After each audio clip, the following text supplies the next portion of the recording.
ప్రపంచ అనుభవాలను పరిశీలిస్తే సాంఘిక పెట్టుబడి ప్రబలంగా ఉన్న దేశాలే వేగంగా అభివృద్ధి చెందాయన్నారు retired IAS doctor PV Ramesh. భారతదేశంలో ప్రజలను కులాలు మతాల వారీగా విభజించడంతో త్వరితగతిన అభివృద్ధి చెందలేకపోతున్నాయని చెప్పారు. గుంటూరులోని జనచైతన్య వేదిక హాల్లో జనచైతన్య వేదిక రాష్ట్ర అధ్యక్షుడు వల్లంరెడ్డి లక్ష్మణ్ రెడ్డి అధ్యక్షతన జరిగిన చేయుత ఫౌండేషన్ ప్రారంభోత్సవ సభకు ఆయన ముఖ్య అతిథిగా హాజరయ్యారు. పట్టణీకరణ, పారిశ్రామికీకరణ ద్వారా వేగవంతమైన అభివృద్ధిని సాధించగలమన్న ఆయన విద్యా ప్రమాణాల ద్వారానే అలాంటి ప్రగతిని సాధించగలమని పేర్కొన్నారు.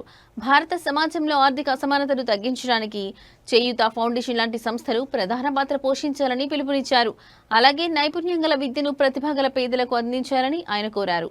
ఆర్థిక మార్పు అనేది మన దేశాన్ని రోజు ట్రంప్ గారు కొంత చిన్నచూపు చూస్తున్నారంటే దానికి కారణం మన దగ్గర ఉన్నటువంటి పొటెన్షియల్ని పూర్తిగా మనం రియలైజ్ చేయలేకపోవడానికి అంటే మనం 1990లో చైనా భారతదేశం రెండు కూడా ఇంచుమించు ఒకే లెవెల్లో ఉన్నాయి. పాపులేషన్లో వాళ్ళు కొంత ఎక్కువ ఉన్నారు, మన జనాభా కొంత తక్కువ ఉంది. కానీ ఆర్థికంగా పర్ క్యాపిటల్ ఇన్కమ్ తీసుకున్నట్లయితే అది $320 యావరేజ్లో ఉంది. ఈరోజు 90 నుంచి ఇప్పుడు 25కి వచ్చే 35 సంవత్సరాల్లో చైనా పర్ క్యాపిటల్ ఇన్కము $14,800, మనదేమో $2,600, $2,500. ఇంత పెద్ద వ్యత్యాసం. ఇంచుమించు రిసోర్సెస్లో చూస్తే అగ్రికల్చర్ ల్యాండ్ వాళ్ళది మనకి 148 మిలియన్ హెక్టేర్స్ ఉంటే చైనా కూడా అంతే ఉంటుంది. ఇరిగేటెడ్ ఏరియా ఆల్సో ఇంచుమించు about 38 to 45% irrigated area. But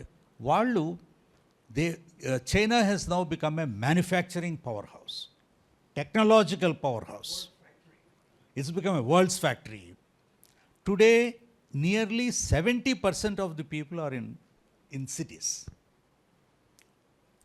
1990లో 78% విలేజెస్లో ఉంటే ఇప్పుడు 35 సంవత్సరాల తర్వాత 70% అర్బన్ ఏరియాస్కి వచ్చారు. అంటే మీరు చైనా సిటీస్ చూస్తే they are just absolutely top class.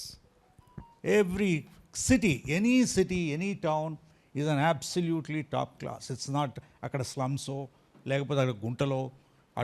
There is no question that first they built the city and then populated. ఒకటేమిటంటే ఎక్కడైనా కూడా మనం గత 200 సంవత్సరాల ప్రగతి చూస్తే ఇండస్ట్రియల్ రెవల్యూషన్ దగ్గర నుంచి ఇప్పటి వరకు, ఇప్పుడు 4th industrial revolution, first industrial revolution 1770s 1820s దగ్గర నుంచి ముఖ్యంగా ఈ 200 సంవత్సరాల ప్రగతి మార్గం చూస్తే డిగ్రీని సంపాదించి ఏదో ఉద్యోగం చేయాలని చెప్పి ప్రయత్నం చేస్తున్నారు ప్రతి వాళ్ళు పెద్ద తెలివితేటలు ఉన్నవాళ్ళు కాదు. మెయిన్ క్వాలిఫికేషన్ ఏంటంటే వాళ్ళు డిగ్రీ వచ్చింది, కానీ ఆ డిగ్రీలు పనికిరాని డిగ్రీలు. ఇప్పుడు వాళ్ళందరూ కూడా అన్ఎంప్లాయ్మెంట్ అని వాళ్ళు గోల్ చేస్తున్నారు. వాళ్ళు అక్కడ పొలం పనులు చేసుకోవడానికి పొలం 10 ఎకరాలు 15 ఎకరాలు ఊళ్ళో ఉన్నా అది వదిలి ఇక్కడికి వచ్చి 12,000 10,000 15,000 కూడా ఉద్యోగం చేయడానికి రెడీ, కానీ అక్కడ పొలం అంతా వదిలేస్తున్నారు. ఇది చాలా దారుణం. ఆ పొలం చదువు అంటే ఒక డిగ్రీ కాదు, విజ్ఞానము మంచి ప్రవర్తన, మేనర్స్ ఉండాలి.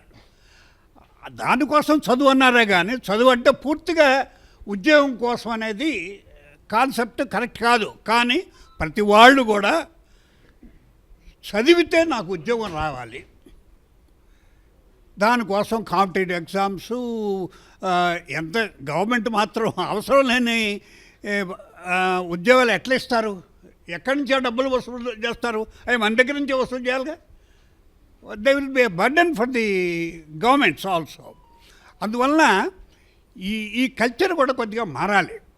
పల్లెటూరు పోయి శుభ్రంగా చదువుకొని ఆ జ్ఞానంతో వాళ్ళు కాస్త మంచి ఫార్మర్సు, మోడల్ ఫార్మర్స్ కూడా అవటానికి స్కోప్ ఉన్నది. ఎంత మెకానిజం వచ్చినా కూడా you still need a lot of people. ఇప్పుడు ముందర పెద్ద కులాల వాళ్ళంతా వచ్చారు, ఇప్పుడు వెనుకబడిన కులాల నుంచి కూడా వచ్చేస్తున్నారు వాళ్ళు కూడా. ఎందుకు అక్కడ ఫ్యూచర్ లేదనే భావన ఒకటి కలుగుతుంది అక్కడ పరిస్థితులు. కాబట్టి మంచి చదువుకున్న వాళ్ళు కూడా అక్కడ పోయే పద్ధతి ఉంటే చాలా బాగుంటుంది. ప్రపంచ అసమానతల ప్రయోగశాల ఒకటి ప్రపంచవ్యాప్తంగా ఉన్న ఆర్థికవేత్తలంతా కలిసి ఏర్పాటు చేసుకున్నారు, వరల్డ్ ఇన్ఈక్వాలిటీ ల్యాబ్.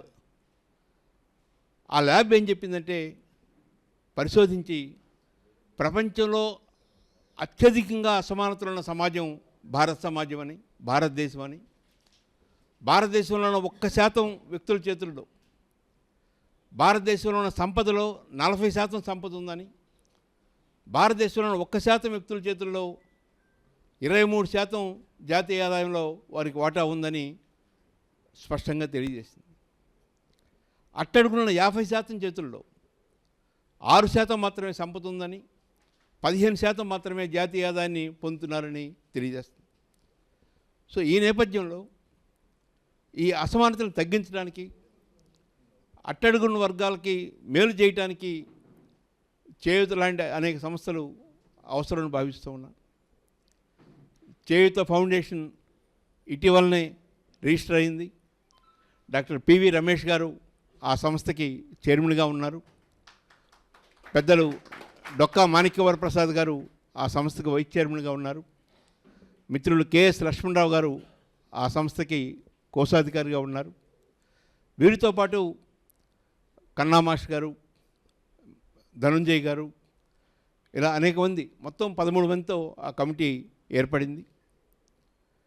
ప్రధానంగా మేము అనుకున్న లక్ష్యం,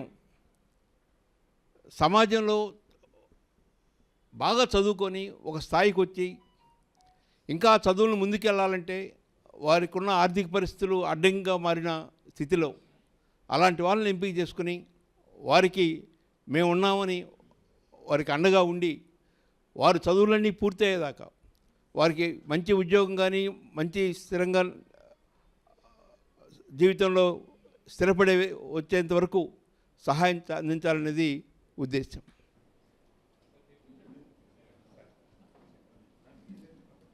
జనచైతన్య వేదిక రాష్ట్ర అధ్యక్షులు శ్రీ వల్లంరెడ్డి లక్ష్మణరెడ్డి గారిని వేదికపై రావాల్సిందిగా కోరుచున్నాను. ఏపీ మెడికోస్ పేరెంట్స్ అసోసియేషన్ అధ్యక్షులు, ప్రముఖ పిల్లల వైద్య నిపుణులు డాక్టర్ ఆళా వెంకటేశ్వర్లు గారిని వేదికపై రావాల్సిందిగా కోరుచున్నాను. Please sir, please. కార్మెల్ సేవా సదన్ వ్యవస్థాపకులు, సేవా తత్పరులు జాక్ క్లమాకస్ గారిని వేదికపై రావాల్సిందిగా కోరుచున్నాను. Please sir. గోతాల స్వామి గారుగా వీరు ప్రసిద్ధి చెంది ఉన్నారు.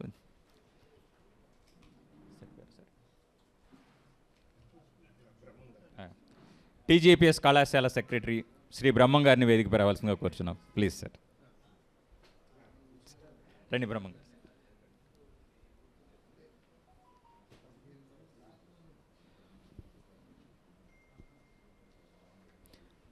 విద్యారంగానికి ఇంత కృషి చేసిన వాళ్ళు ఇంకొకరు ఉండరు. దాదాపు 20 సంవత్సరాల క్రితం 2,50,00,000 రూపాయలు బంధువుల నుండి, స్నేహితుల నుండి, చారిటీ ఆసక్తి ఉన్న వారి దగ్గర నుంచి తీసుకొని అది బ్యాంకులో ఒక పర్మనెంట్గా ఉండేట్టుగా ఫిక్స్డ్ డిపాజిట్ చేసి అందులో వచ్చిన వడ్డీతో 2,20,00,000 రూపాయలు పేద విద్యార్థులకి ఇప్పటివరకు స్కాలర్షిప్స్ ఇచ్చారు. ఇదొక గొప్ప విషయం. అయితే మరొకటి, ఈ 20 సంవత్సరాల్లో ఈ స్కాలర్షిప్ తీసుకున్న విద్యార్థులు డిగ్రీలు పూర్తి చేస్తున్నారు. కానీ మనం వెనుగండ్ల దగ్గర పెట్టి అక్కడ దాదాపు 7-8 కోట్ల రూపాయలతో ఓ పెద్ద భవనం నిర్మించి, ఇది కూడా దాతల యొక్క సహకారంతోనే. అంటే ఒక అధ్యాపకుడు నిరంతరం ప్రయత్నిస్తే 7-8 కోట్ల రూపాయలు ఇవ్వటానికి ఈ సమాజంలో అనేక మంది ముందుకు రావడం అనేది చాలా గొప్ప విషయం.